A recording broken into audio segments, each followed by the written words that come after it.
Hey guys, Pastor Ben here with another review and reflection. Today I want to talk about this book called Children and the Lord's Supper. This is edited by Guy Waters and Ligon Duncan and published by Christian Focus Publications. Came out in 2011, and I'm looking forward to sharing a bit about what this book is trying to do, how it's structured, who all contributes to it, because as you can see, it's edited by Guy Waters and Ligon Duncan, but it's put together by a variety of contributors, and then I'll share some of my thoughts about the strengths and weaknesses of the book as we go through. If you've followed my channel for a while, you may recognize that I've done some reading on this topic about children and the Lord's table and the relationship between the two. Before, I did a review of this book by Cornelius Venema called Children at the Lord's Table, assessing the case for paedocommunion. Paedocommunion would be the kind of title or label of the position that believes that children, or at least covenant children, should automatically have access to the Lord's table. I did a review of this last year. This is a generally helpful book. I had the chance to reread it after doing that review, and one of the things that kind of came out to me rereading that one was that, well, I think this is a helpful book. One of the things that's not so helpful is the kind of way that he structures the book, because what he does after kind of introducing the question is to really start with church history, go through the historical issues, then he goes to the Reformed confessions and looks at kind of the confessional background, then he looks at the Old Testament, and then only after all of that does he finally, in chapter 5 and 6, get to the New Testament, and specifically 1 Corinthians 11, which everyone in this debate agrees is a really, really important text. So by the time that you get there, you're more than 100 pages into the book, and that's something that I think should have been kind of flip-flopped. And just to cement that, this book, I think, takes a much better approach in terms of how it moves you into this topic, particularly if you're coming at it and just trying to either get your head around why this is a question, or perhaps you're someone who is leaning towards or even embraces a paedocommunion position, and you're saying, hey, I believe that in the same way that our covenant kids should receive the sign of baptism, that they should also receive the covenant meal of communion, or the Lord's Supper. And so how do Waters and Duncan structure their book, trying to respond to those questions in that position? Well, yeah, if you look at the table of contents, you'll see that they cover a lot of the same territory that Venema does. They have an introductory chapter, and they talk about the history and the theology and the exegesis, but they kind of invert the order in a way that I think is a bit more intuitive and helpful. So they start with the exegetical. They go right to the text, and they look first at the Passover. They've got two chapters dealing with the Passover, one by Brian Estelle and one by Ian Duguid. And then they have a chapter on 1 Corinthians 11, written by George Knight. After that, there's kind of two chapters that are more theological in character, including a look at the Reformed confessions. The first chapter is by Derek Thomas, which is just sort of trying to think about some of the theological questions that are involved in this debate about paedocommunion. And then chapter 5 is actually the chapter from Cornelius Venema's book on paedocommunion and the Reformed confession. So if you've already read this, then you've already read one of the chapters in this book. So this came out in 2009. This came out in 2011, just to help you kind of see the relationship between the two. Then they've got two chapters on the historical kind of questions. So Nick Needham has written a chapter on how this issue is dealt with in church history, particularly with the church fathers. So trying to weigh through the patristic evidence of how did the earliest Christians practice the Lord's Supper, and the question of whether or not children should be coming to the Lord's Supper before making a profession of faith, that kind of thing.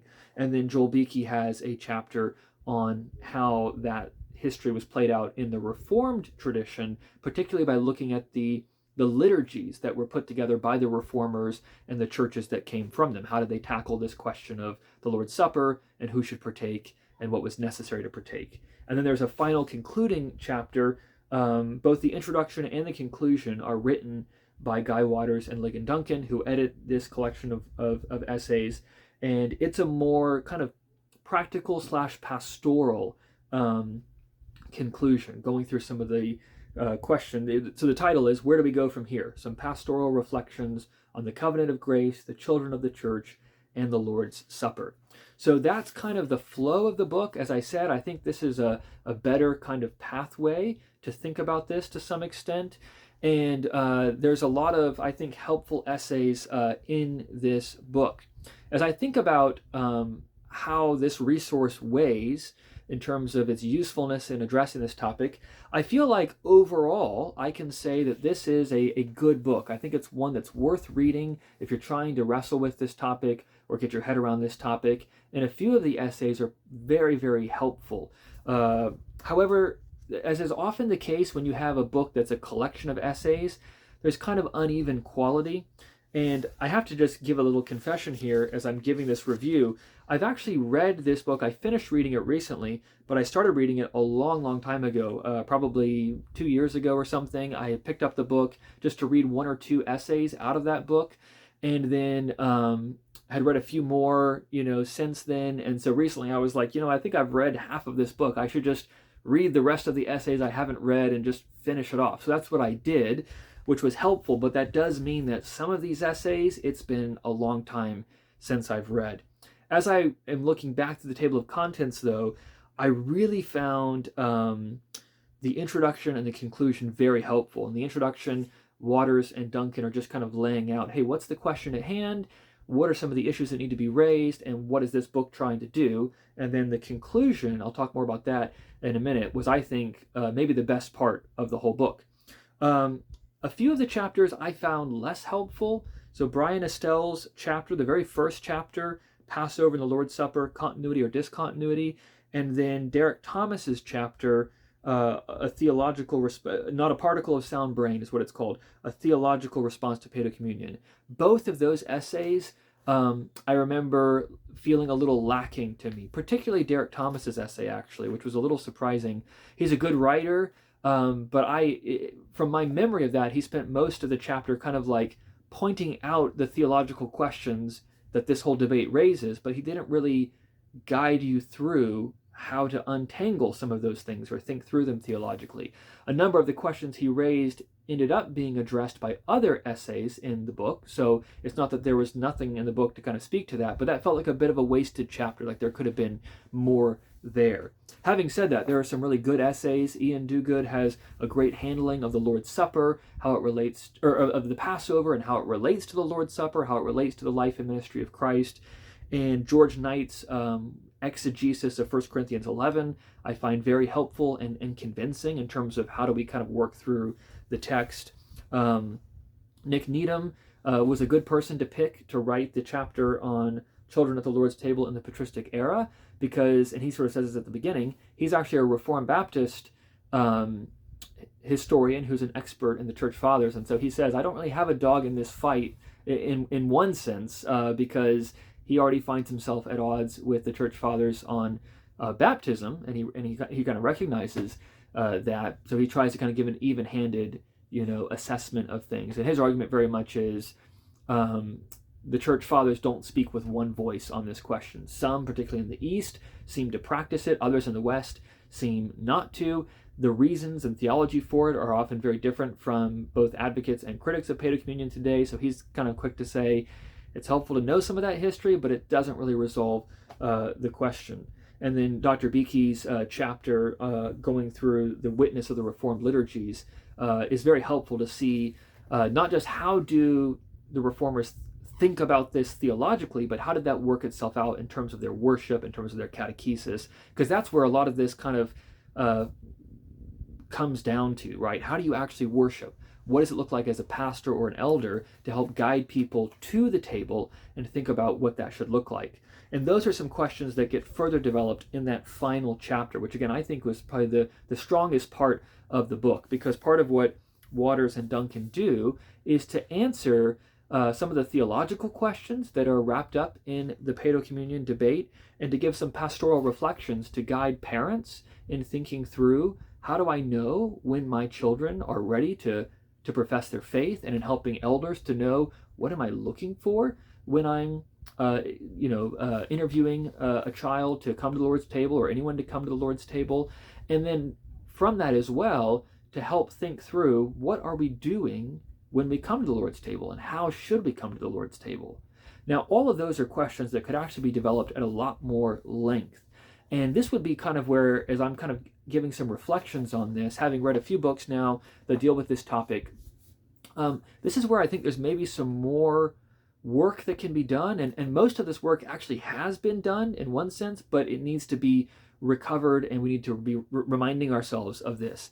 And that is, when you come to the question of paedo communion, there are exegetical questions, there's historical questions, there's practical questions, there's theological questions. It's all kind of wrapped up, and all these things are valid things to discuss. But I think from within the Reformed tradition, one of the most important things to work through and to get clarity on is first the question of what is happening at the Lord's Supper. And then secondly, how do we benefit from what's happening at the Lord's Supper? And then once you've understood the biblical answer to those two questions, then you're able to ask the question, so then who should come to the Lord's Supper? I think what I'm finding as I'm in these debates and discussions more is that a lot of energy and time gets spent on kind of arguing for why children should or shouldn't receive the Lord's Supper with or without a profession of faith. And what gets kind of missed is that how you answer that question is actually going to play into how you answer some of those prior questions. And I think actually the Reformed tradition has a lot to say about how we should be coming to the Lord's table, what it looks like to rightly prepare to come to the Lord's table, which encompasses this whole discussion about what does it mean to examine yourself, what does it mean to discern the body, and what should we be doing at the Lord's table? Is this kind of a passive thing that, an infant or a child could partake without any active exercise of faith and still receive benefit?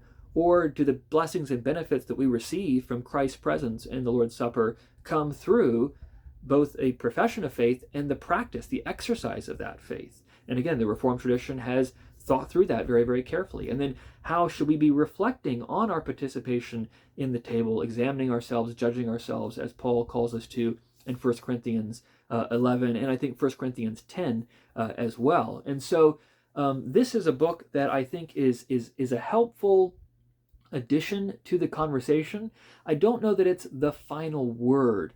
And perhaps some of that is just sort of where we are in the history of debate on this. So for most of the history of the Reformed Church, this was not really an active point of discussion.